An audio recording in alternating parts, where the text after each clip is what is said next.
Hello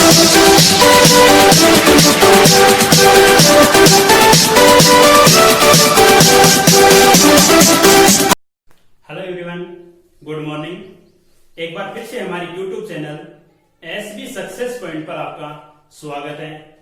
देखिए students, हम लोग चर्चा कर रहे थे करंट इलेक्ट्रिसिटी के बारे में, और करंट इलेक्ट्रिसिटी में एक चैप्टर अपना कंप्लीट हो गया है करंट का, ठीक है। और उसके लिए मैंने आपको कहा था कि उसके एग्जाम्पल हैं उनको सोल्व करने का प्रयास करना, क्योंकि एग्जाम्पल सॉल्यूशन आपके बुक में है तो आप उनकी सहायता से उनको सोल्व भी कर सकते हैं।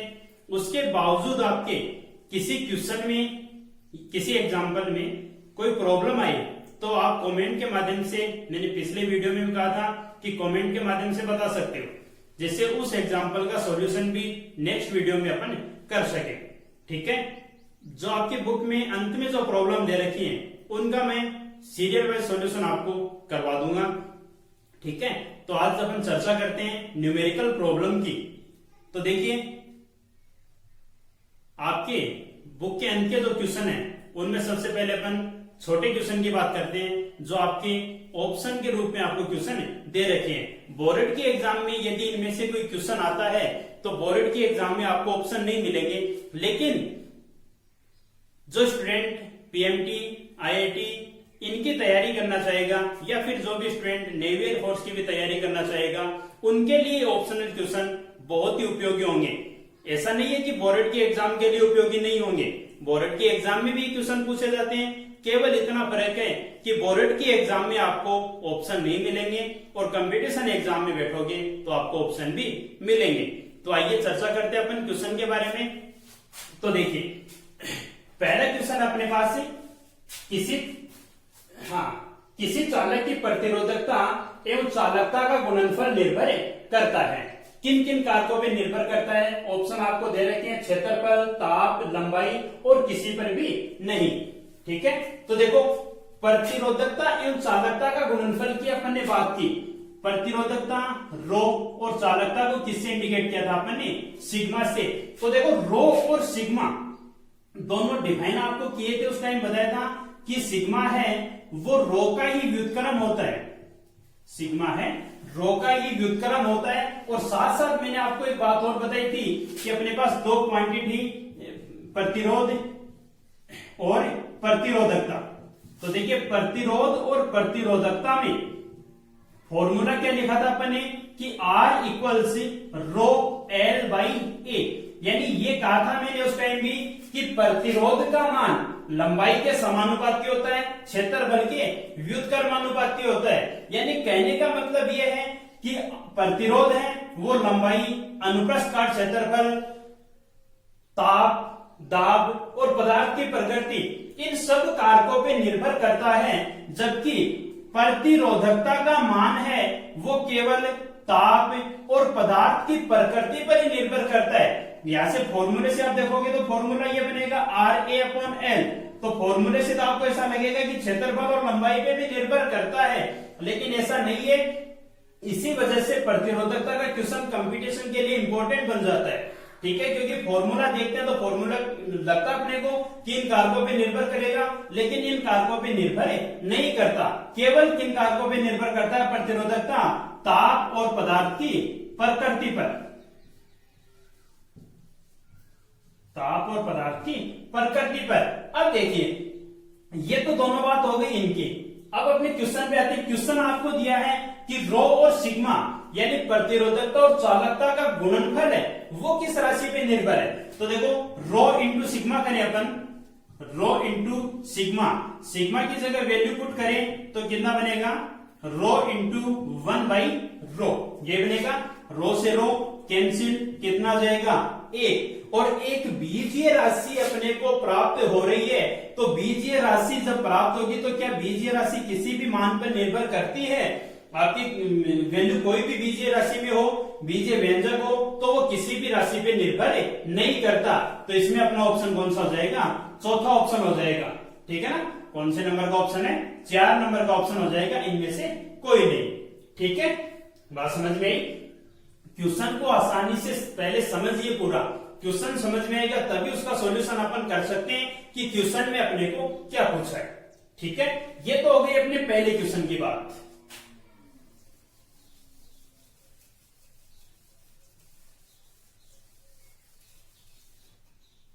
दूसरे क्वेश्चन की बात करें तो दूसरा क्वेश्चन अपने पास है, दो समान आकार के तारों जिनकी प्रतिरोधकता ρ1 एवं ρ2 है को श्रेणी क्रम में जोड़ा गया है तो संयोजन की तुल्य प्रतिरोधकता क्या होगी। ऑप्शन आपको दिए हैं, रूट में ρ1 ρ2, बी ऑप्शन में दिया है 2 ρ1 प्लस ρ2 और तीसरा ऑप्शन दिया है ρ1 प्लस ρ2/2 और चौथा ऑप्शन दिया है ρ1 प्लस ρ2। देखो मुख्यतः इस क्वेश्चन में क्वेश्चन इंपोर्टेंट कब बन गया, कंफ्यूज करने वाला क्वेश्चन अपने पास, क्योंकि आपने पढ़ा था प्रतिरोधों का श्रेणीक्रम संयोजन, ये भी प्रतिरोधकता को श्रेणीक्रम में जोड़ा है। आपने पढ़ा था तो श्रेणीक्रम संयोजन प्रतिरोध का था तो R इक्विवेलेंट कितना था, R1 प्लस R2। ठीक है, और विद्युत दो सेलों का श्रेणीक्रम संयोजन अपन ने किया था तब वहां पे एप्सिलॉन इक्विवेलेंट निकाला था तो भी कितना था, एप्सिलॉन 1 प्लस एप्सिलॉन 2। तो जल्दबाजी में क्वेश्चन को बगैर समझे अपन ऐसा ही कर देते हैं कि दो ρ1 ρ2 तार है अपने पास और दोनों की प्रतिरोधकता अपने को दे रखी है तो अपन रो इक्विवेलेंट भी इसके अकॉर्डिंग तो ऐसा ही लिख देंगे ρ1 प्लस ρ2। लेकिन ये क्या है, रॉन्ग है। पहले क्वेश्चन को पढ़िए अच्छे से। प्रतिरोधकता का संयोजन पूछा है तो प्रतिरोधकता के संयोजन के लिए देखो अपने पास फॉर्मूला कितना है, अपन जानते हैं R इक्वल्स क्या है, रो L/A, यही है। अब देखो अपन ये तो नहीं जानते कि प्रतिरोधकता का संयोजन करें तो कितना होगा, लेकिन अपन ये तो जानते हैं कि प्रतिरोधों का संयोजन श्रेणीक्रम में वो कितना होता है। जैसे मान लो दो तार है तो दोनों के लिए मान लेते हैं R1 के लिए कितना हो गया, L1 लंबाई समान है, क्षेत्रफल भी समान है तो L/A ये हो जाएगा ρ1। दूसरे के लिए माने तो कितना हो जाएगा, R2 इक्वल्स ρ2 L/A बन जाएगा। इक्विवेलेंट की बात करें तो R इक्विवेलेंट कितना हो जाएगा, रो इक्विवेलेंट और साथ में लंबाई भी इक्विवेलेंट ही होगी और क्षेत्रफल क्या होगा, A होगा। क्यों होगा, देखो लंबाई इक्विवेलेंट अपन ने क्यों लिखी है, क्योंकि मान लिया एक तार तो ये है जिसकी लंबाई L है और दूसरा तार ये है जिसकी लंबाई भी L है। तो देखो यहां से दोनों श्रेणी क्रम में जोड़ दिया अपन ने, श्रेणी क्रम में जोड़े तो लंबाई तो देखो टोटल अब कितनी हो गई, 12 हो गई। लेकिन क्षेत्रफल में अपन ने नहीं लिखा कि क्षेत्रफल भी इक्विवेलेंट होगा कि क्यों, क्योंकि क्षेत्रफल देखो क्षेत्रफल पे कोई प्रभाव नहीं पड़ रहा लंबाई का। यदि इसकी त्रिज्या में कोई परिवर्तन हो, यदि क्वेश्चन आपको ये कह दे कि ये दोनों समांतर क्रम में जोड़े हों तब क्षेत्रफल में भी प्रभाव पड़ता। ठीक है, तो देखो अब आपको पता है कि R इक्विवेलेंट कितना होता है, R1 प्लस R2 यही होता है। कितना हो जाएगा, देखो दोनों का मान पुट करो, तीनों का रख दो, rho equivalent into L equivalent by A equals ρ1 L/A plus ρ2 L/A ये बनेगा।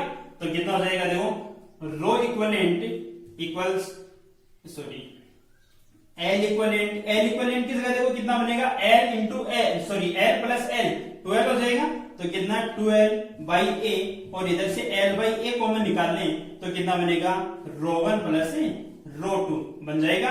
L/A से L/A कैंसिल, तो रो इक्विवेलेंट कितना बनेगा, यहां से रो इक्विवेलेंट इक्वल्स में 2 इधर आ जाएगा, यानी क्या बनेगा, ρ1 प्लस ρ2 बाई कितना हो जाएगा 2।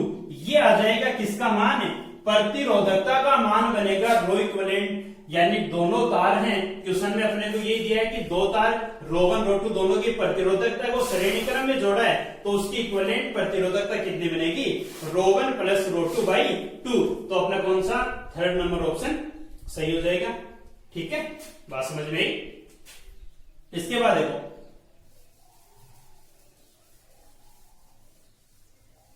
नेक्स्ट क्वेश्चन अपने पास, एक चालक प्रतिरोध को बैटरी से जोड़ा गया है, शीतलन प्रक्रिया से चालक के ताप को कम किया जाए तो प्रवाही धारा का मान, ऑप्शन अपने पास बढ़ेगा, घटेगा, स्थिर रहेगा, शून्य रहेगा। ठीक है, चालक तार को है उसको शीतलन किया जा रहा है। ठीक है, तो देखो आपने एक चीज पढ़ी थी, प्रतिरोध ताप गुणांक। ठीक है, वैसे तो आप नॉर्मली कहते हैं कि प्रतिरोध पे प्रभाव कैसे कैसे पड़ता है। ठीक है, आप ये तो जानते हो कि प्रतिरोध पर ताप का प्रभाव तो पड़ता है। ठीक है, लेकिन वो किस अकॉर्डिंग होता है, प्रतिरोध कम हो गए, ताप बढ़े तो प्रतिरोध कम होगा या बढ़ेगा, उस चीज का पता लगाने के लिए हम लोगों ने पढ़ा था प्रतिरोध ताप गुणांक, पढ़ा था। कितना फॉर्मूला था अपने पास, आर इक्वल से यानी बाद का प्रतिरोध इक्वल से R naught 1 plus alpha del T, यही पढ़ा था। ठीक है, इसको मैं ऐसा लिखूं, देखो आर इक्वल से आर नोट 1 प्लस एल्फा और डेल टी का मतलब क्या है, T minus T note T, अंतिम ताप माइनस प्रारंभिक ताप। ठीक है, अब देखो क्वेश्चन में अपने को ये दिया है कि शीतलन का मतलब ठंडा किया जा रहा है, यानी प्रारंभिक ताप ज्यादा है और बाद का ताप क्या हो रहा है, कम हो रहा है। तो देखो इसके लिए कितना बनेगा, ये ताप कम हो रहा है और ये ताप ज्यादा है। ठीक है, तो इसको सॉल्व करेंगे तो वैल्यू किस में आएगी, माइनस में आएगी, माइनस में बनेगी, यानी एक में से कुछ वैल्यू कम होगी। ठीक है, और कम होगी तो आर के मान में भी क्या होगी ना, कमी होगी। बात समझे, क्योंकि एक में से कमी, यदि ये बढ़ता तब तो पॉजिटिव वैल्यू आती, यानी आर नोट और 1 प्लस एल्फा जो भी मान आता पॉजिटिव आता, उसका गुणा होता वो आर के बराबर होता, यानी प्रतिरोध के मान में वृद्धि होती। लेकिन यहाँ पे नेगेटिव वैल्यू आ गई तो एक में से घटने के बाद गुणा होगा, कहने का मतलब आर के मान में कमी होगी। और आप जानते हो V बराबर क्या था अपने पास है, आई आर, कितना हो जाएगा, देखो R इक्वल्स में, सॉरी I इक्वल्स में V बटे R। ठीक है, क्योंकि अपने को धारे पूछिए। ठीक है, कितना हो जाएगा, V बटे R। जब R के मान में कमी हो रही है तो I ऐसा लिखे, देखिए I समानुपाती 1/R। ठीक है, कह सकते हैं ऐसा एक बार, यानी R के क्या है, I व्युत्क्रमानुपाती है, सॉरी, तो R घटेगा तो I के मान में वृद्धि होगी। बात समझ में, R घटेगा तो I के मान में वृद्धि होगी, यानी ऑप्शन कौन सा आ जाएगा अपने पास से, कि पहला ऑप्शन आ जाएगा कि धारा का मान बढ़ेगा। ठीक है,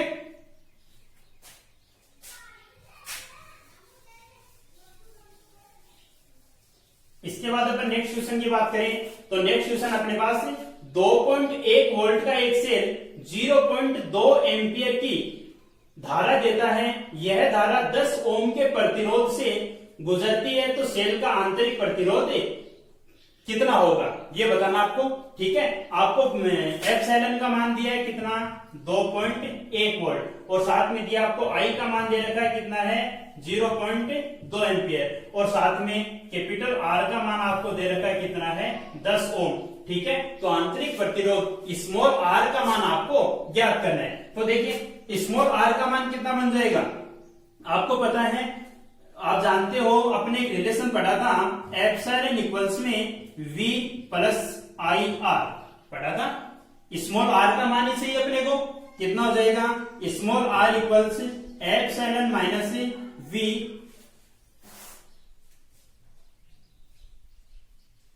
ठीक है, एप्सिलॉन माइनस V अपॉन में, सॉरी ये रिलेशन पढ़ा था, फिर अपन ने यहां पे लिखा था आई आर।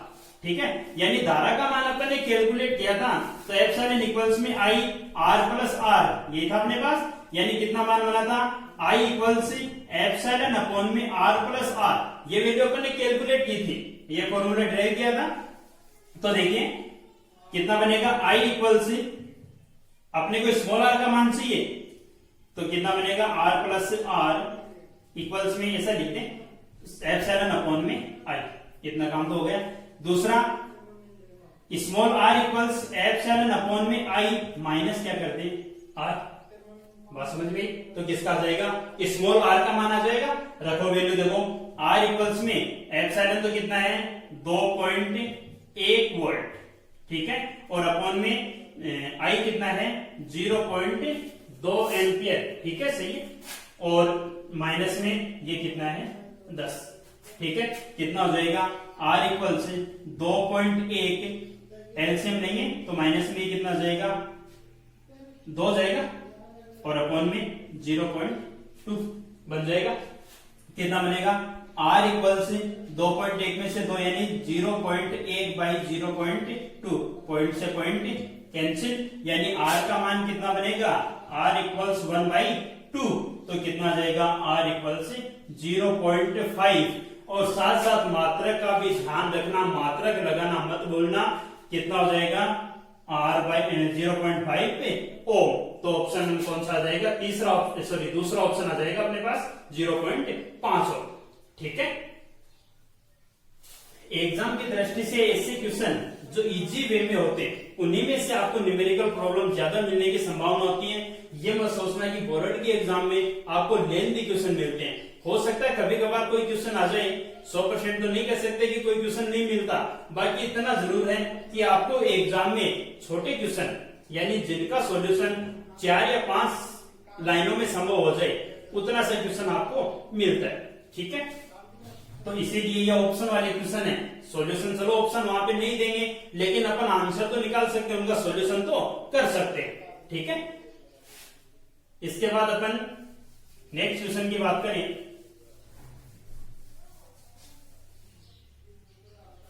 नेक्स्ट क्वेश्चन अपने पास है, दो भिन्न भिन्न तापों पे एक चालक के VI वक्रों को दर्शाया गया है। यदि इन तापों के संगत प्रतिरोध क्रम से R1 एवं R2 हो तो निम्न में से कौन सा कथन सत्य है। यानी एक डायग्राम आपको दे रखा है। ठीक है, डायग्राम में आपको दो अलग अलग प्रतिरोध R1 R2 हैं और उनके संगत दो टेम्परेचर है T1 T2 और उनके संगत प्रतिरोध R1 R2। ठीक है, तो इनमें से कथन सत्य बताना है। तो देखो डायग्राम आपको दिया है, ये T1 टेम्परेचर है, ये T2 टेम्परेचर है। ठीक है, और साथ में आपको दिया है ये I है और ये V है। ठीक है, तो देखो इसके लिए कितना बनेगा। सबसे पहले तो इसमें देखिए कि आप वक्र का ढाल है वो किसको निरूपित करता है, टेन थीटा से दर्शाते हैं। तो पहले तो इसके लिए टेन थीटा जैसे एंगल मान लेते हैं इसके लिए कि ये एंगल इसके लिए मान लेते हैं θ1, ये मान लेते हैं θ2। इनके संगत प्रतिरोध R1 और R2। ठीक है, देखो पहले तो टेन थीटा देखिए कितना बनेगा। टेन थीटा इक्वल्स में क्या होता है, लंब बटे आधार। तो लंब तो देखो कितना बनेगा, ये यानी I बाई V ये बनेगा। और ओम के नियम से अपन जानते हैं कि V बराबर IR यही होता है, यानी V बटे I वो किसके बराबर होता है, R के बराबर। अपने को मान उल्टा प्राप्त हो रहा है। ठीक है, देखो क्वेश्चन को थोड़ा सा चेंज कर दिया। अपन नॉर्मली पढ़ लेते हैं कि I अपने ये जगह होता है, अपन कोई भी ग्राफ बनाते हैं VI वक्र बनाते हैं तो I ये और V ये, इसमें थोड़ा चेंज कर दिया। तो टेन थीटा वो R के बराबर नहीं होती, किसके बराबर हो जाएगा, 1/R के बराबर हो जाएगा। ठीक है, अब देखो आप इसमें आपको पता है कि अपन कई जगह लिखते हैं कि टेन थीटा अप्रोक्सीमेट इक्वल्स क्या लिख देते हैं, थीटा लिख देते हैं। क्यों लिख देते हैं, क्योंकि टेन का मान है वो जितना यानी जितनी इसकी वैल्यू होती है उसके अकॉर्डिंग ये 0 से मान लो शुरुआत तो बढ़ता जाएगा अंतिम मान तक। ठीक है ना, तो इसीलिए इनको लिख देते हैं टेन थीटा अप्रोक्सीमेट इक्वल्स में थीटा अपन मान लेते हैं। साइन के लिए भी ऐसा ही कर देते हैं। अब देखो इसके लिए थीटा है तो थीटा के मान पे वैल्यू डिपेंड करेगी कि नहीं। पहले थीटा देखो कौन सा ज्यादा है, θ1 ज्यादा है θ2 से, दिखाई दे रहा है अपने को डायग्राम से। θ1 ज्यादा है θ2 से। जब यही ज्यादा है तो टेन θ1 भी ज्यादा होगा किससे, टेन θ2 से बन जाएगा। टेन θ1 भी ज्यादा होगा टेन θ2 से। जब ये दोनों मान आ गए अपने पास तो देखो यहां पे रखेंगे तो देखो 1/R1 टेन θ1 बराबर है इसके, तो ये विपरीत हो जाएंगे इसके। θ1 ज्यादा है θ2 से तो R2 ज्यादा होगा R1 से बनेगा, क्योंकि θ1 ज्यादा है तो θ2 तो R2 ज्यादा होगा R1 से। इसके अकॉर्डिंग R2 देखो कौन से का टेम्परेचर है, T2 इसका, और R1 T1 तो कौन सा हो जाएगा। क्योंकि देखो अभी अभी अपन ने क्वेश्चन किया था कि शीतलन ने उसको ठंडा कर रहे हैं तो उसका प्रतिरोध क्या हो रहा था, कम हो रहा था। तो ऐसा कह सकते हैं ना कि प्रतिरोध वो टेम्परेचर के समानुपाती बढ़ाएंगे तो टेम्परेचर बढ़ाएंगे अपन तो प्रतिरोध का मान बढ़ रहा है, टेम्परेचर कम करेंगे तो प्रतिरोध का, देखो यही लिखते हैं अपन R equals R0 1 plus alpha delta t, यानी टेम्परेचर बढ़ाएंगे तब तो प्रतिरोध का मान बढ़ेगा और टेम्परेचर कम करेंगे तो प्रतिरोध का मान भी घटेगा। ठीक है, तो यानी ऐसा सीधा सीधा कह सकते हैं कि R है वो समानुपाती है। ठीक है, तो जब प्रतिरोध ज्यादा है तो टेम्परेचर भी ज्यादा होगा उसका, और प्रतिरोध कम है तो टेम्परेचर भी कम होगा। तो देखो R2 ये ज्यादा है यानी T2 ज्यादा हो गया और R1 कम है तो T1 कम हो गया। ठीक है, तो इसके लिए ऑप्शन अपना कौन सा बन जाएगा, कौन सा अपने पास है, तीसरा ऑप्शन हो जाएगा T1 लेस देन T2। ठीक है, बात समझ में आई ना। देखो तो अगले क्वेश्चन की बात करें अपन।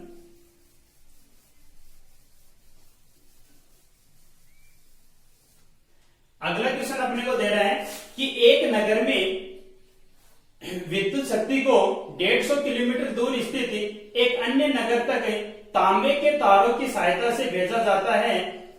प्रति किलोमीटर विभवपात 8 वोल्ट है तथा प्रति किलोमीटर औसत प्रतिरोध 0.5 ओम है, तो तार में शक्ति 6 ज्ञात कीजिए।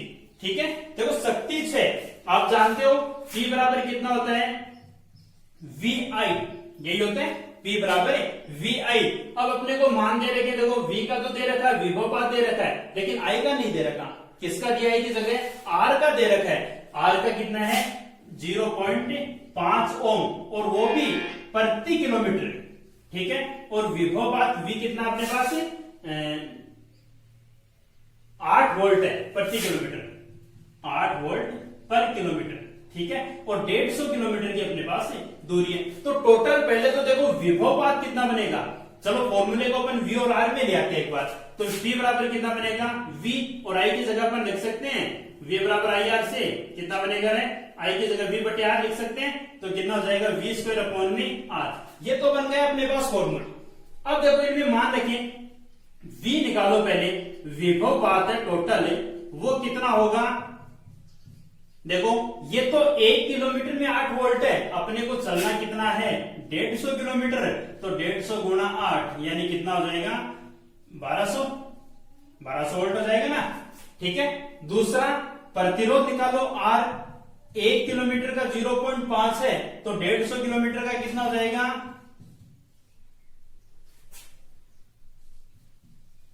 75 ओम हो जाएगा।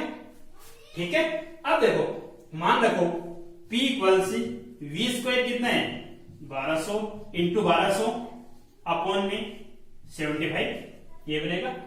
ठीक है, सोल्व करना चाहो तो P इक्वल से कैंसिल होते हैं, कैंसिल कर दो इनको,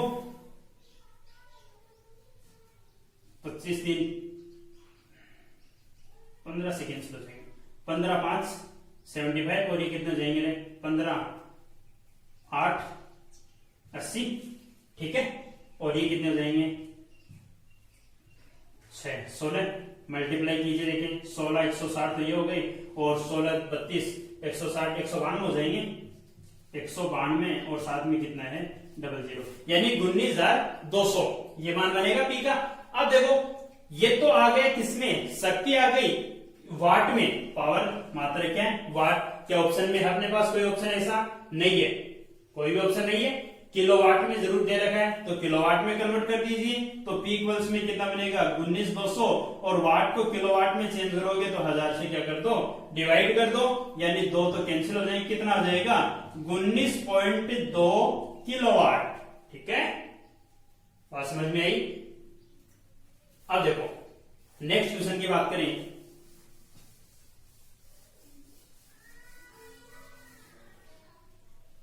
नेक्स्ट क्वेश्चन आपको दे रहा है कि R ओम के 5 प्रतिरोध दिए और पहले 3 समांतर क्रम में और उसके साथ 2 श्रेणी क्रम में जोड़े जाते हैं। ठीक है, तो तुल्य प्रतिरोध आपको ज्ञात करना है, यानी R ओम के 5 प्रतिरोध हैं। देखो एक बात तो मैंने सीधी सीधी आपको बताई थी कि प्रतिरोधों का समांतर क्रम और श्रेणी क्रम हो, यानी कितने भी प्रतिरोध हो तो उनके लिए सीधा फॉर्मूला मैंने बताया था। और यदि मान लो सीधा नहीं ध्यान में हो तो आप उसको जैसे अपन प्रतिरोधों का संयोजन करते हैं उसके अकॉर्डिंग भी कर सकते हो। देखो R ओम के 5 प्रतिरोध हैं, पहले 3 को कौन से क्रम में जोड़ा है समांतर क्रम में, तो उनके लिए कितना हो जाएगा 1/R इक्वलेंट इक्वल से 1/R1 प्लस 1/R2, ये बनेगा। तीसरा और है तो 1/R3 मान रख दो, तो 1/R इक्वलेंट इक्वल्स तो 1/R plus 1/R plus 1/R, यानी एलसीएम लोगे R और ऊपर हो जाएगा 1 प्लस 1 प्लस 1, यानी कितना आएगा 3/R हो जाएगा 1/R इक्वलेंट के, और R इक्वलेंट कितना हो जाएगा R/3। मैंने आपको एक नोट में बात बताई थी, नोट लगा के कहा था मैंने कि यदि प्रतिरोध कितने भी हो जाए कि n समान मान के n प्रतिरोध यदि समांतर क्रम में जुड़े हों तो उनका तुल्य प्रतिरोध कितना होगा। फॉर्मूला लिखा था अपन ने R/N, लिखा था तुल्य प्रतिरोध कि कितना होगा R/N। देखो अपने पास 3 जुड़े हैं तो R/3 हो गया।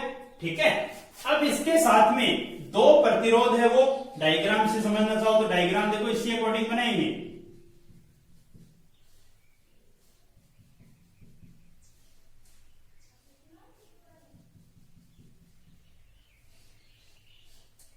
इसके साथ 2 है वो श्रेणी क्रम में है।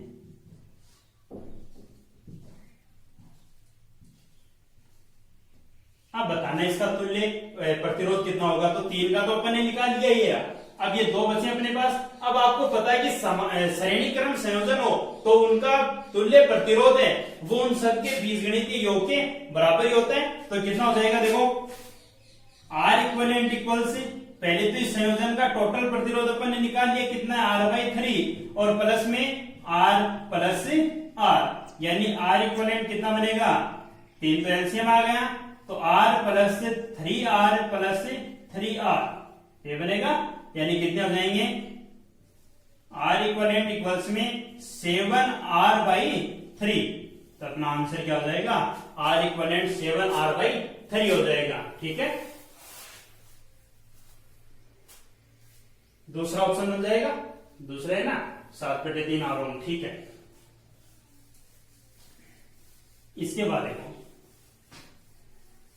इसके बाद अपन नेक्स्ट क्वेश्चन की बात करें तो नेक्स्ट तो देखो जैसा दे रखा आपको वीडियो और ई में संबंध ही पूछ रहा है कि विद्युत अपवन वेग और विद्युत क्षेत्र में संबंध बताइए जिससे ओम का नियम, कि ओम के नियम की पालना। तो वो तो आप जानते ही हो, वीटी क्या कर रहे हैं, वीटी इक्वल्स में ई टॉर्क अपॉन एन था, तो वीटी समानुपाती किसके, ई के। तो ये तो आसानी से आप लिख के दोगे।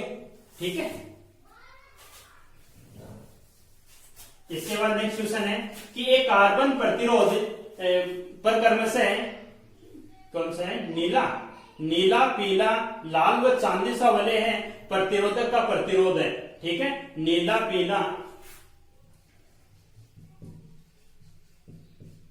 और लाल और चांदी सा ये है। ठीक है, तो इसके लिए प्रतिरोधक का प्रतिरोध, तो देखो अपन ने कार्बन प्रतिरोध का निर्धारण किया था, एक टेबल आपको बताई थी और मैंने ये भी कहा था कि जो भी उसका क्रमांक आता है उसका सार्थक अंक आप उससे 1 कम कर दीजिए। ठीक है, तो उसकी वैल्यू अपने को प्राप्त हो जाएगी। अब देखो उससे 1 कम, देखो इनका क्रम देखो पहले तो कौन सा आता है, आपने को पता है अपन ने ये लिखा था BBROY great Britain is a very good worker. ठीक है, स्क्रीन पे थोड़ा सा क्लियर नहीं दिखाई दे रहा अपने को, नीला ही दे रखा है क्या। ठीक है, अब देखो बताइए, पहले बी फॉर ब्लैक ब्लू, ये था ब्लैक ब्लू, उसके बाद था R red orange yellow green sorry black brown, और ये था कौन सा, ब्लू। ठीक है, तो देखो इनसे 1 कम कीजिए। देखो अपन वैसे ही करते हैं इसको, नीला है, नीला देखो कितने नंबर पे आता है, BBROY ग्रेट ब्रिटेन, यानी कौन से नंबर पे आता है, 7वें नंबर पे।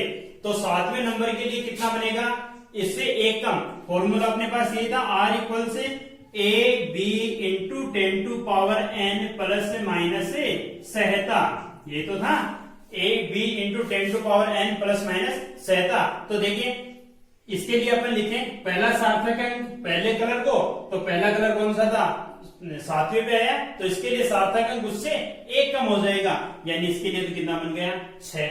ठीक है, दूसरा देखो पीला, पीला कितने रंग पे आता है, BBROY 5वें नंबर पे आता है, तो उससे 1 कम, यानी दूसरे के लिए 4 इंटू 10⁻n में तीसरे कलर को, लाल है, लाल कितने पे आता है, BBR तीसरे पे आता है, तो इसकी पावर कितनी हो जाएगी, उससे 1 कम कर दो 2, और प्लस से माइनस सहता, सहता चांदी की कितनी होती है, प्लस माइनस 10% होती है, सहता अपने पास 3 ही थी, गोल्ड की, चांदी की और कलरलेस की। तो गोल्ड की प्लस माइनस 5%, चांदी के लिए प्लस माइनस से 10% और कलरलेस के लिए कितनी थी, प्लस माइनस से 20%। ठीक है, तो कितना मान हो जाएगा, ये मान हो जाएगा उसके प्रतिरोध का। ठीक है, मैंने उस दिन भी कहा था आपको, जो टॉपिक ये पढ़ा था अपन ने, उस टाइम कहा था कि आपको क्वेश्चन दोनों तरीके से मिल सकता है, इस अकॉर्डिंग भी मिल सकता है और इस अकॉर्डिंग भी मिल सकता है। ठीक है, ये देख के आपको कलर पूछ लेगा,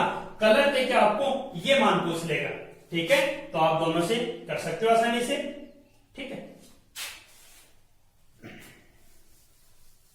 ऑप्शन क्वेश्चन के अंतिम क्वेश्चन की अपन बात करें तो अंतिम है कि जब बैटरी से जुड़ा तार धारा के कारण गर्म हो जाता है तो निम्न में से कौन सी राशियां नहीं बदलती हैं। ठीक है, अपवन वेग, प्रतिरोधकता, प्रतिरोध और मुक्त इलेक्ट्रॉन की संख्या। ठीक है, अपवन वेग, प्रतिरोधकता, प्रतिरोध और मुक्त इलेक्ट्रॉन संख्या। ठीक है, देखो तार क्या हो रहा है अपने पास से, तार गर्म हो रहा है और तार गर्म होगा, देखो आपको पता है मैंने कहा था कि इसमें इलेक्ट्रॉन्स विद्यमान है, कोई भी तार है इसमें इलेक्ट्रॉन विद्यमान है। इन इलेक्ट्रॉन के कारण क्या हो रही है, धारा प्रवाहित हो रही है। जब धारा इनके कारण प्रवाहित होगी, जब इसकी टेम्परेचर बढ़ रहा है यानी गर्म हो रहा है, तो इलेक्ट्रॉन की देखो गति तो बढ़ेगी, गर्म होगा तो गति जब बढ़ रही है इसका मतलब अपवन वेग में तो परिवर्तन हो रहा है, होगा। दूसरा, प्रतिरोधकता के लिए अपन ने पढ़ा था, अभी पहले क्वेश्चन की बात आई थी, तब मैंने कहा था कि प्रतिरोधकता पे ताप का प्रभाव पड़ता है, टेम्परेचर बढ़ाने पर प्रतिरोधकता पे प्रभाव पड़ता है।